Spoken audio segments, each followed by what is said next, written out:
We're still working with square roots and perfect squares.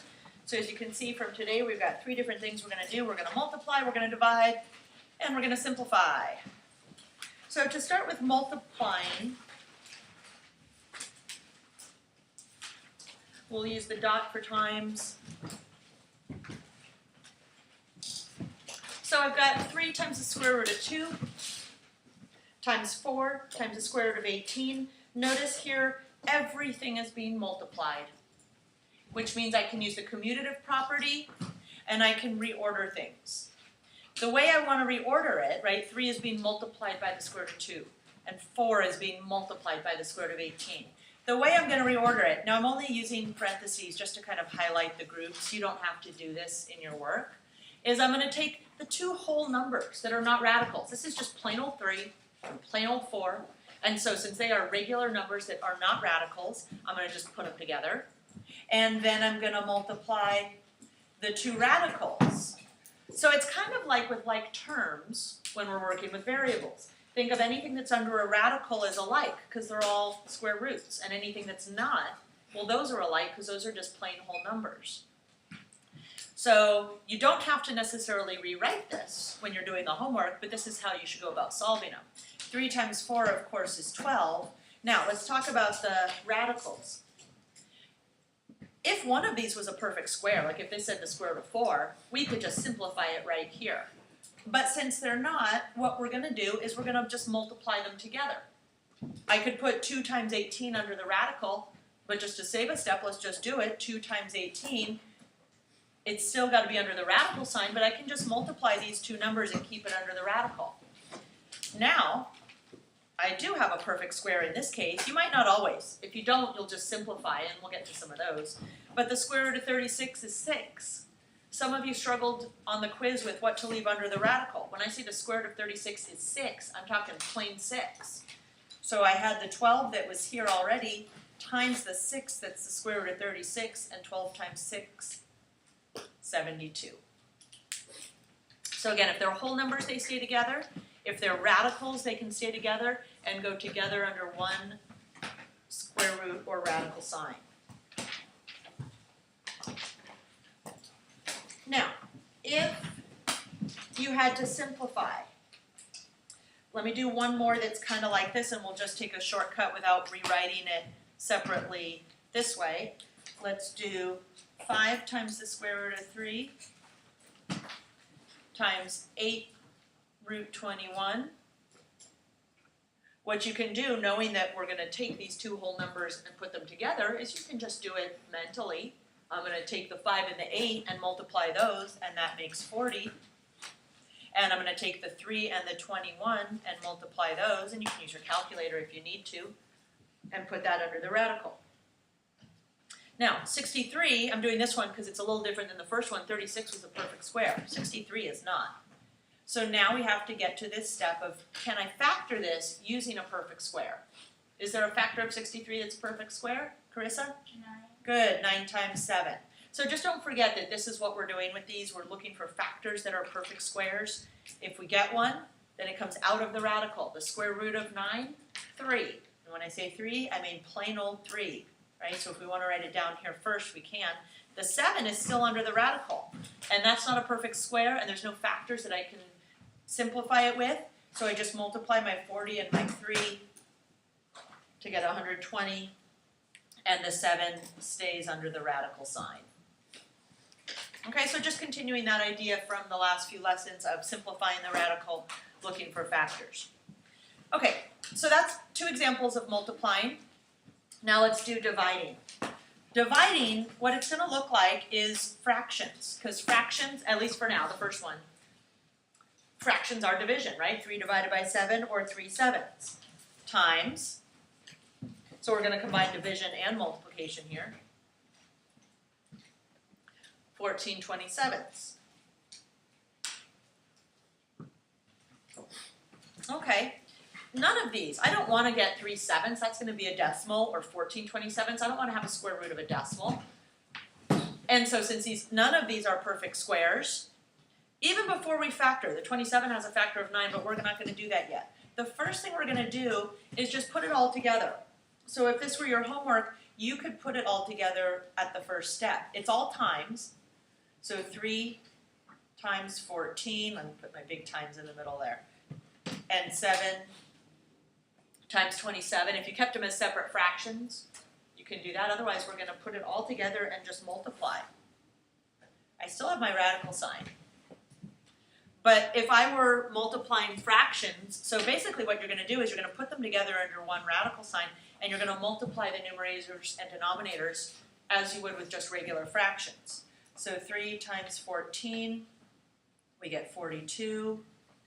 7 times 27, we get 189.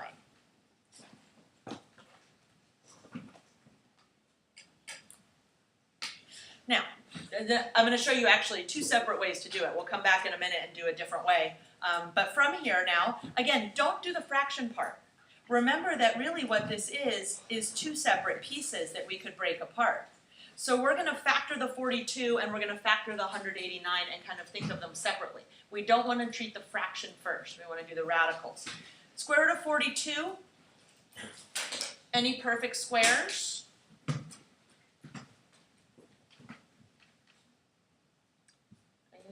Okay, how about 189?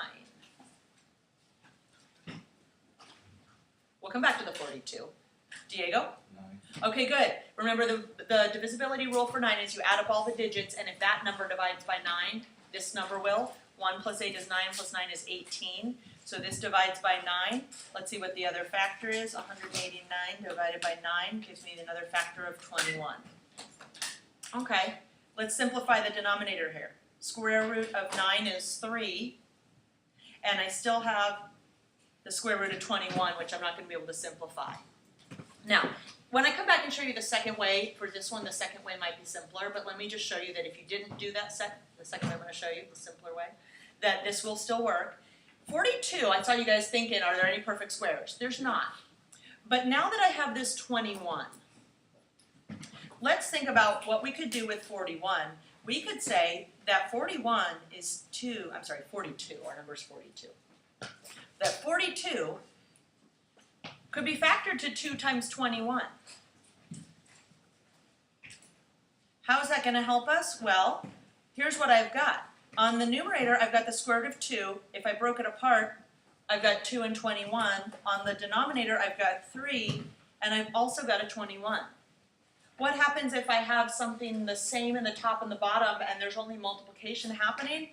I can cancel them out. So in this one, we weren't even looking for perfect squares. You couldn't find any in the top, so we left it alone and we went to the denominator. By going to the denominator, we found this 21, and my hope is that 21 would trigger, oh, that might go into 42. If you can find something, they have to either both be under the radical or both be out of the radical, but since these are the same, we can cancel them out. Now, shortcut. Let me come back to here, and we're going to take a shortcut from this step. This way works. Here's my answer's over here, that page. But another way, think about what we do with fractions when we multiply. Before I multiply them, here I multiplied first. What could I do before I multiply? Imagine it without the radical. Jaden? We can simplify before we multiply. Any numerator and denominator that share the same factor. So I would do 7 and 14 both divide by 7. 3 and 27 both divide by 3. If I have everything left, it's still under the radical. The square root of 2 over the square root of 9. The square root of 2, I don't know what that is. The square root of 9, oh, that's 3. Same answer, but a little bit simpler.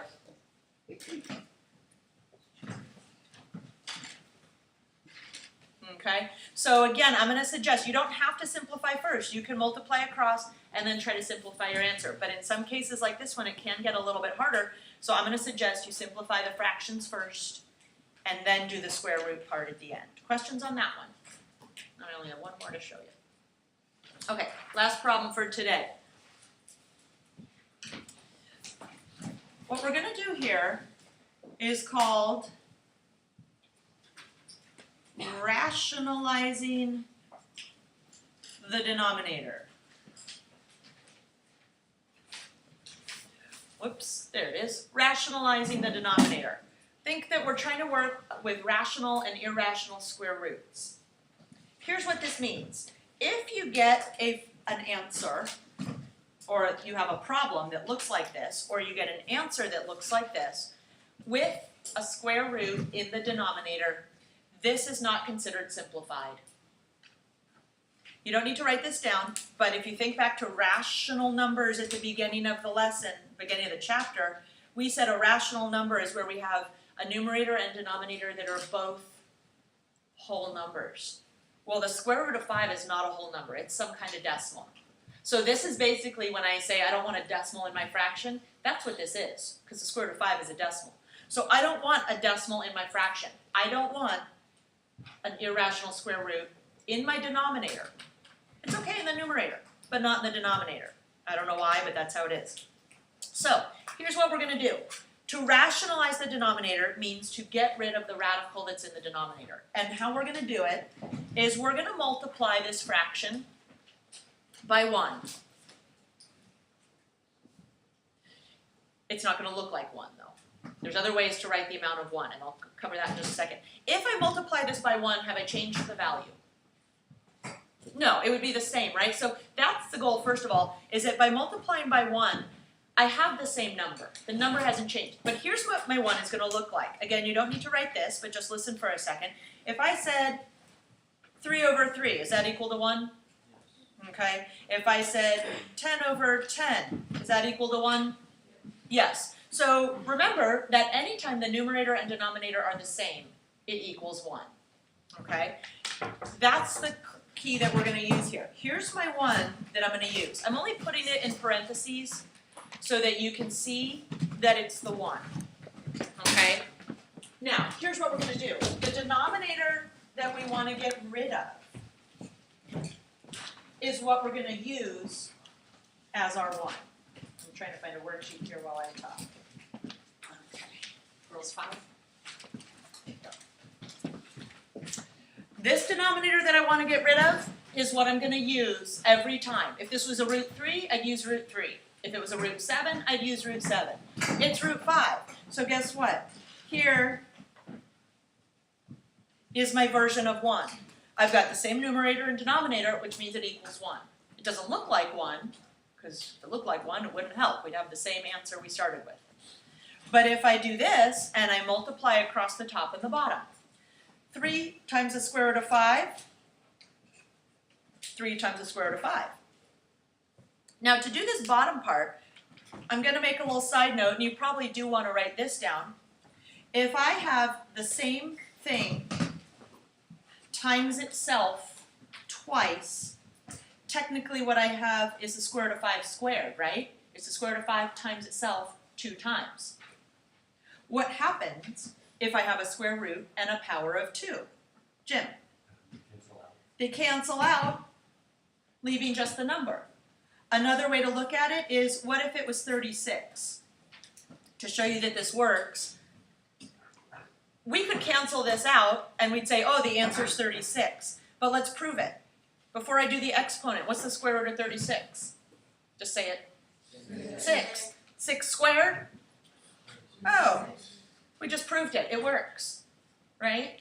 So the idea here is that these two are always going to be to the power of 2, which means the radical and the exponent will always cancel each other out. There's my new denominator. The square root of 5 squared is 5. I now do not have an irrational square root in my denominator. I don't know why it's allowed in the numerator, but it is. So we can leave it like this. I'm going to do one more of those just to make sure everybody gets it and to show you one other thing that you might see, one other situation when you're doing those kinds of problems. Let me just find it here. Okay, 9 times the square root of 3 over the square root of 24.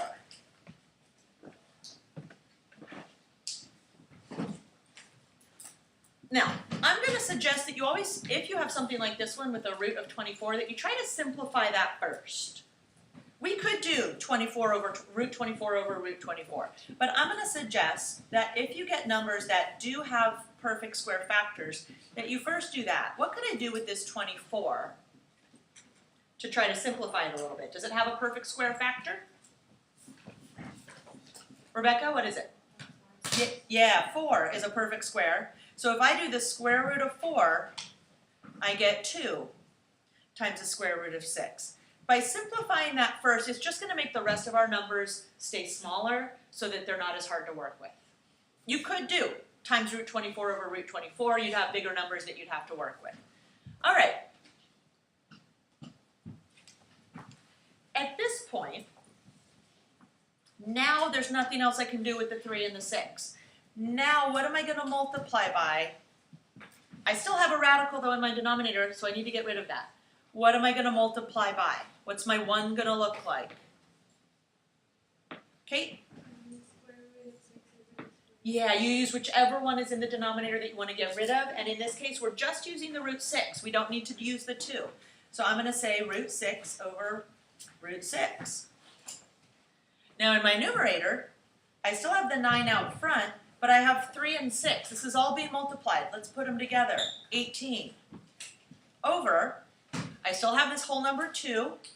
Looking at the pattern from last time, what happens when I do root 6 times root 6, which technically means root 6 squared? What do I get? Daniel? 6. All right, let me come down here to finish. You can write yours wherever you got room. We're almost done. We got another couple steps though. I still had 9 times the square root of 18, and now I have 12 in my denominator. Now that this 3 and this 6 have been put together to make the 18, can I factor the 18? Yes. 18 has the perfect square factor of 9, which we multiply by 2. The square root of 9 is 3, right? So this 9 times the square root of 9, which is 3, 9 times 3, 27. I still have my square root of 2. I still have 12 in the bottom.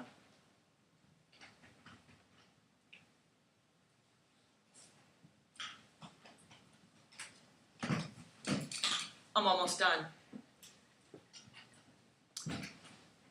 27 and 12 are both whole numbers, right? They're not under the radical. Do they, if this was all I had, could I simplify that fraction? Jaden, what do they both divide by? 3. Good, they both divide by 3. They're both whole numbers. We can't do it on the radical, but if they're both whole numbers, we can simplify them.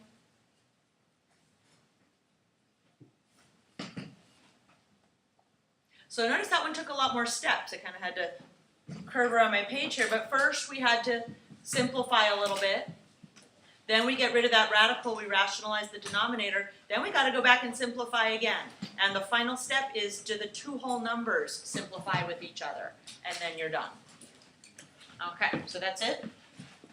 Just that.